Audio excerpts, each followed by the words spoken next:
You make tumblers and you've ever struggled with cleaning them off or knowing what to do with them once you're finished, you definitely want to watch this.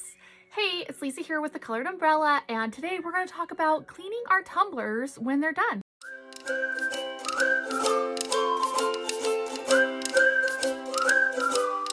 When you finish your tumbler and you have this beautiful creation and you're ready to either use it yourself or send it off to your customer, it's really important that we get this cup nice and cleaned up. When I say cleaned up, I mean we want to make sure there's no epoxy on the inside, on the rim, and that we are sending our customers a cup that is cleaned properly and, more importantly, safe to drink from. I have this tumbler here.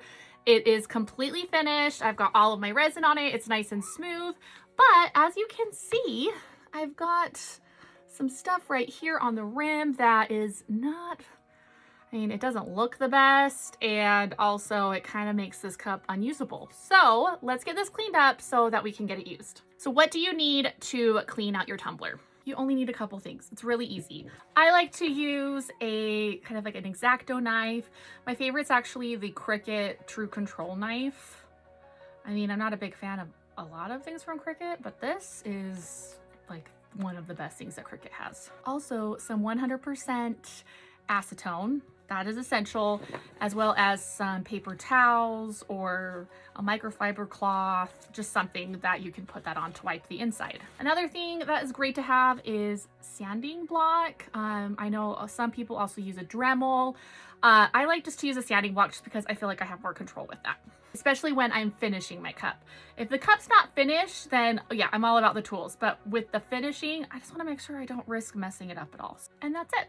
I have everything that I need to get this cleaned up. So let me give you a closer look so we can get it all ready to go. All right, I had plans to show you this cup, but I accidentally forgot to hit record while I was cleaning it. Oops. So we're actually gonna clean this one, but that's fun because this one needs to get cleaned too. So let me show you this. But before I do that, a few things I forgot to tell you that we need. I like to wear gloves just because I want to keep my skin safe. We're going to be using some acetone, as well as kind of exposing some of that epoxy. So make sure I have some gloves on for that. And also just for when I'm sanding or removing epoxy, I have a respirator mask as well, just so I don't worry about breathing in any of the like epoxy dust or epoxy particles, because yeah, let's protect our lungs, keep it safe. So again, let's get a nicer, closer look of this cup and get it all cleaned. As you can see in this cup, I've got some epoxy on the rim up here, as well as some on the inside. I don't want that in there. I don't want my customer drinking that. Make sure that this cup is safe and is usable. So let's get this cleaned up. The first step, what I want to do is get this rim cleaned up. I like to just use my X-Acto knife here, and I go really slow. I kind of think of it like I am peeling the, like cutting the skin off of an apple. I just kind of take it and slowly go around the cup. I am not going to speed this up at all because I want you to see in real time that I am just going to go really slow. A lot of time in these videos, this is the part where people will speed it up, but I want you to see that I want you to make sure you take your time. Also, just so you can not worry about nicking your cup. I have totally done it before where I've gone too fast and I've ended up putting a slice in my tumbler, and then I had to sand it and re-epoxy over it. So we don't want to do that. The other thing is I'm using a knife and I don't want to cut myself. So I want to go nice and slow so that I can make sure I'm safe and my cup is safe. Again, just kind of going around that cup. And I always go around it twice just to make sure I don't miss anything.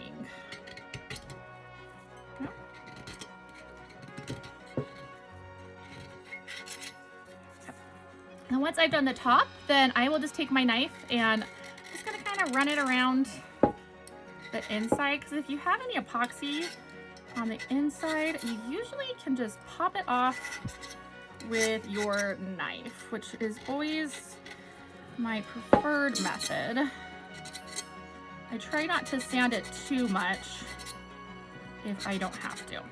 Now that that's done, I'm going to take my paper towel and my acetone, again 100% acetone, and I am going to clean out the inside. Now it's really important. The reason we're using acetone is because it actually will dissolve and break down the epoxy resin. So if I get this on the outside of my cup, I'm going to end up with a sticky tumbler, which we do not want. So make sure you're just wiping the inside of your cup.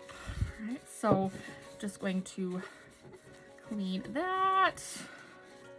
And I like to get in there all the way to the bottom and just kind of work my way up. Wipe. Now, obviously, we want to make sure we clean the cup with some dish soap and hot water before we send this to the customer. I also always make sure I have my care card in there telling the customer to make sure that they wash this before they use it. Because obviously, if you're cleaning this with acetone, you probably don't want to drink out of it right away. So make sure you have something in there letting them know that they need to wash it. So there is that. Now, if you do notice you'd have some of resin that's still kind of up there in the rim, then I will take my sanding block, put my mask on for this part. So I'll take my sanding block here, and I'm just going to put it on the inside of my cup like this. And I am just going to run it across the rim. Now this is 250 grit. So it's not going to scratch up the inside of my cup a lot. Now once I'm done with that, I'm going to take my acetone again and I'm going to wipe it. And now I can look in my cup, and if you see any pieces of epoxy that are still in there by chance, just take your knife and you can just kind of scratch them, and they honestly will pop right out. If you do end up having to sand the inside at all and you're worried about scratch marks, again, that's why I like to use this one, just because it doesn't really scratch it up. And honestly, I would rather have a cup that is, I mean, it doesn't even look scratched, but that I sand the inside in just to make sure there's no epoxy in there, because I want to make sure my customers are getting a nice, safe tumbler. I also just want to, again, check my rim. I want to make sure I don't have any epoxy that's going up onto my rim here. I want to make sure I see silver all the way around my cup, because if you have any epoxy on here, I mean, your customer, they're going to have epoxy on their drink. So if you notice that you have some spots still, again, you can just kind of take your knife and just slowly go around your cup. And then once we're at this spot, then we can go ahead and wash it with soap and water. I like to use Dawn dish soap, and then we're ready to go. So my cup, it's all cleaned. It's ready to go to the customer. So now I can fill it with some tissue paper, a care card, and some little goodies, package it up, and she's good to go. But look how nice. Any questions on this at all, please reach out and let me know. I'm happy to help with this. I hope you have the best day ever, and happy tumbler making. Bye.